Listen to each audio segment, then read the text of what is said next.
Hi friends, I am Kailash and आप देख रहे हैं fast track revision. Fast track revision में आज हम लोग पढ़ने वाले हैं केमिस्ट्री का मोस्ट इंपॉर्टेंट टॉपिक, जो कि आपके बोर्ड एग्जाम के लिए बहुत ही इंपॉर्टेंट टॉपिक है। तो चलिए देखते हैं आज हम लोग क्या पढ़ने वाले हैं। आज हम लोग पढ़ेंगे नाइट्रोजन बनाने की प्रयोगशाला विधि, यानी प्रयोगशाला में नाइट्रोजन गैस कैसे बनाई जाती है। ठीक है, तो सबसे पहले नाइट्रोजन गैस बनाने के लिए हम लोग देख लेते हैं कि कुछ बेसिक हेडिंगें पड़ती हैं। अगर कोई भी प्रोडक्ट बनाना होगा केमिस्ट्री में तो कुछ बेसिक हेडिंग पड़ती हैं, जिसको हम लोग देख लेते हैं कि कौन कौन सी हेडिंग पड़ती हैं। तो सबसे पहली हेडिंग जो होती है वो नाम होता है। नाम, हम लोग क्या बना रहे हैं? नाइट्रोजन गैस बना रहे हैं, तो नाम में लिख देंगे नाइट्रोजन।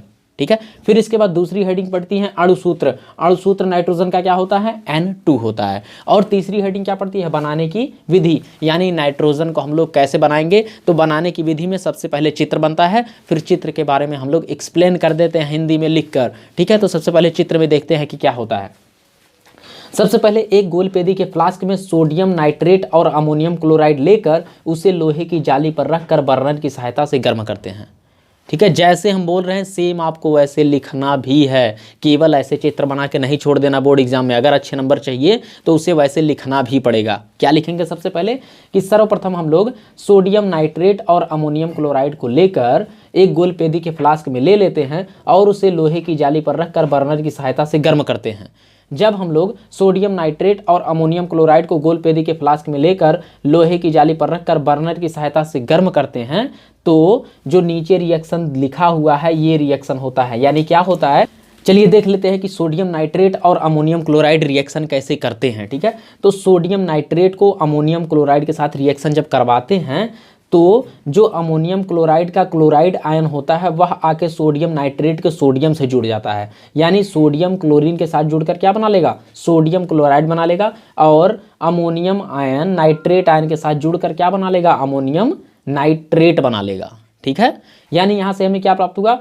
सोडियम क्लोराइड अब और अमोनियम नाइट्रेट प्राप्त होता है। इसके बाद अमोनियम नाइट्रेट अब घटित होकर नाइट्रोजन और जल बना लेता है। कैसे बनाता है? यहां से N और N मिलके नाइट्रोजन बन जाता है। यहां से H की संख्या 4 है और O की संख्या 2 है, इसलिए क्या बना लेगा? 2H2O बना लेगा। ठीक है, यहाँ से यानी हमारा मेन प्रोडक्ट नाइट्रोजन प्राप्त हो जाता है। लेकिन अभी हम लोग नाइट्रोजन को प्राप्त नहीं किए हैं, हमने रिएक्शन में केवल दिखाया है। तो क्या करते हैं? अमोनियम नाइट्रेट और सोडियम क्लोराइड की जब क्रिया होती है तो नाइट्रोजन गैस बनता है। नाइट्रोजन गैस को एक पाइपलाइन के द्वारा कहाँ भेज दिया जाता है? गैस जार में भेज दिया जाता है। लेकिन गैस जार में भेजने से पहले हम लोग उसे पानी में से गुजारते हैं। पानी में बुलबुले बनने लगते हैं, यानी इससे हमें पता चल जाता है कि नाइट्रोजन गैस बनना शुरू हो गया है। जैसे ही पानी में बुलबुले बनना शुरू होता है तुरंत हम लोग समझ जाते हैं कि नाइट्रोजन गैस बनना शुरू हो गया है, और उस नाइट्रोजन गैस को गैस जार में इकट्ठा कर लेते हैं। गैस जार में आप लोग देख सकते हैं कि नाइट्रोजन गैस को हमने इकट्ठा कर लिया है। ठीक है, इतना ही आपको एग्जाम में केवल लिखना है। इसके बाद देख लेते हैं कि नाइट्रोजन के भौतिक गुण क्या क्या होते हैं। चौथी हेडिंग क्या पड़ेगी कि नाइट्रोजन के भौतिक गुण। तो भौतिक गुण क्या क्या होते हैं देख लेते हैं। नाइट्रोजन गैस रंगहीन, गंधहीन, स्वादहीन तथा पारदर्शी गैस होता है। क्या होता है सबसे पहला भौतिक गुण? नाइट्रोजन रंगहीन, गंधहीन, स्वादहीन तथा पारदर्शी गैस होता है। दूसरा भौतिक गुण क्या होता है कि नाइट्रोजन गैस वायु से हल्का होता है। तीसरा गुण क्या होता है कि कम ताप तथा अधिक दाब पर नाइट्रोजन गैस को द्रव के रूप में बदला जा सकता है।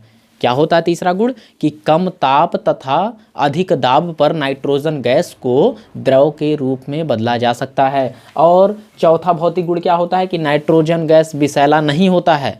नाइट्रोजन गैस विषैला नहीं होता है, यानी अगर हम लोग नाइट्रोजन गैस को सूंघ लेते हैं तो कोई दिक्कत नहीं होगी, परंतु यह श्वसन में सहायक भी नहीं है। अगर आप ये सोचेंगे कि नाइट्रोजन गैस को हम लोग लेकर जी सकते हैं तो जी नहीं सकते हैं, मर भी नहीं सकते हैं, लेकिन जी भी नहीं सकते हैं। ठीक है, चलिए इसके बाद अगली जो हेडिंग पड़ती है प्रोडक्ट को बनाने के लिए वह पड़ती है रासायनिक गुण।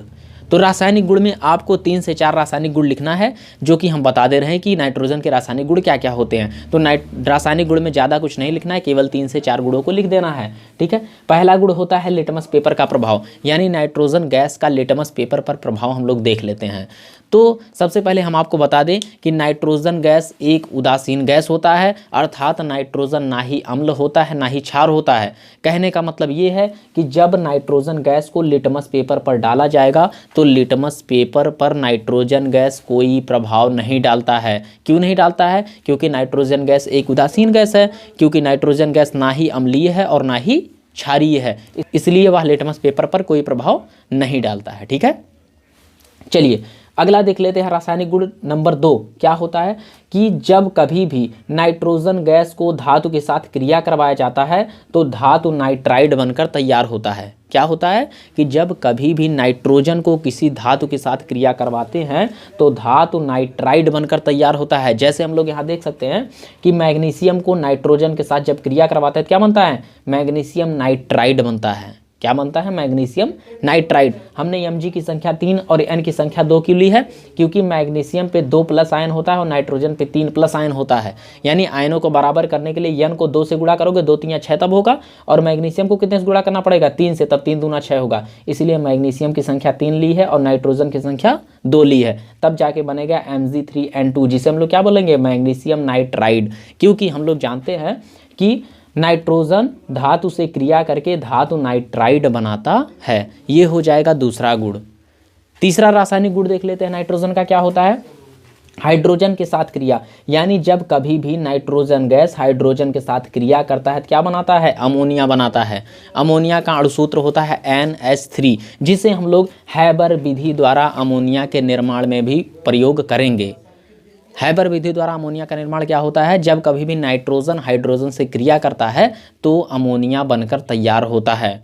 इसी को हम लोग बोलते हैं हैबर विधि द्वारा अमोनिया का निर्माण।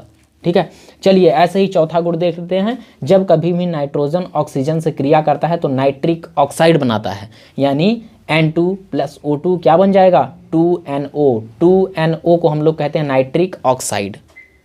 मेरे हिसाब से सारी चीज़ें क्लियर हो रही होंगी। ठीक है, इसके बाद देख लेते हैं जो लास्ट हेडिंग होगा। लास्ट हेडिंग पड़ता है उपयोग, यानी नाइट्रोजन के उपयोग कहाँ कहाँ होते हैं। तो नाइट्रोजन का सबसे पहला उपयोग होता है उर्वरक बनाने में। उर्वरक जैसे कि यूरिया बनाने में। यूरिया बनाने में किसका उपयोग होता है? नाइट्रोजन का उपयोग होता है। और यूरिया का सूत्र होता है NH2CONH2। चलिए ऐसे ही देख लेते हैं कि नाइट्रोजन का दूसरा उपयोग क्या होता है। नाइट्रोजन गैस एक निष्क्रिय गैस की तरह काम करता है, इसलिए नाइट्रोजन गैस का उपयोग विद्युत बल्ब बनाने में भी किया जाता है। और नाइट्रोजन गैस का तीसरा उपयोग कहाँ किया जाता है? नाइट्रोजन गैस का तीसरा उपयोग औषधियाँ बनाने में किया जाता है। ठीक है, तो इस प्रकार से नाइट्रोजन गैस पूर्णतः समाप्त हो गया। आशा करते हैं आपको ये वीडियो पसंद आया होगा। अगर वीडियो पसंद आया तो यार लाइक, शेयर और सब्सक्राइब ज़रूर कर देना। मिलते हैं इसके नेक्स्ट पार्ट में, तब तक के लिए जय हिंद, जय भारत।